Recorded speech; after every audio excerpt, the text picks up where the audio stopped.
Today I'm going to take you on a tour of Bandelier National Monument near Los Alamos in New Mexico. According to the National Park Service, quote, Adolph Bandelier is one of the most important ethnographers, historians, and archaeologists in the history of the Southwest. When you enter Frijoles Canyon, near the visitor center, you are immediately struck by the strange rock formations which look like sandstone, but are actually massive formations of volcanic tuff, created by multiple eruptions of the Jemez volcano. As recently as 1 million years ago, natural pockets and caves formed in the tuff, and people have lived in and around the caves for over 10,000 years. But the ancestral Pueblo people put the biggest mark on the area in the last 1,000 years. Let's climb a ladder to explore a cave 8. The ancestral Pueblo excavated a cave pocket to either sleep or store supplies. The roof is smoked, which keeps the crumbly volcanic tuff from eroding.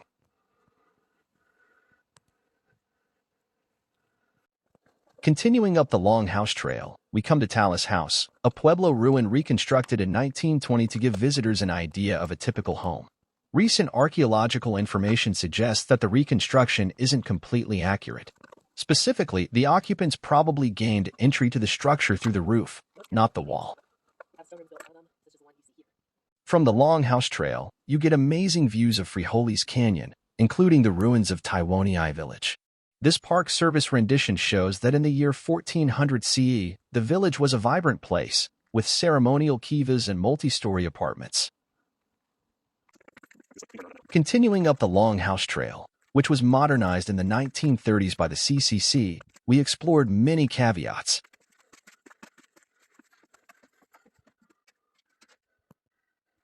Now it starts to get interesting. We are approaching the core of Long House. Check out these foundation walls. Unfortunately, the structures themselves have mostly collapsed, but you can still get an idea of how these people lived. The rooms were small, which makes sense when you're trying to heat it with a wood fire on a cold night. What are all these weird holes in the cliff wall? The ancestral Pueblo carved these holes to support wood roof beams. You see multiple rows of holes, meaning that these people were building multiple-story homes here. Above the top row of roof beam holes, you will see many petroglyphs.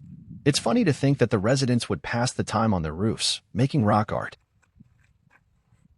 The most densely populated part of Long House is amazing. Multiple rooms and at least 2 stories. Many of the homes had small storage pockets carved into the cliff wall. And what do we have here? It's a beautiful pictograph of a turkey. In another place, we have a cool-looking humanoid form. This creature looks like a dog to me, and it probably is. The ancestral Pueblo didn't have horses, but they did keep pet dogs. Panning along the wall, you get a good sense of the scale of Long House. It stretches on for hundreds of feet, so the name makes sense. Here, we followed a narrow ledge up the cliff wall and zoomed in. Amazingly, we saw petroglyphs 50 feet off the ground. For a 30-minute tour, we thought the Long House Loop at Bandelier National Monument was amazing. The most popular attraction, Alcove House, was closed due to heavy ice on the trail, but we left very satisfied. Let me know what you think in the comments.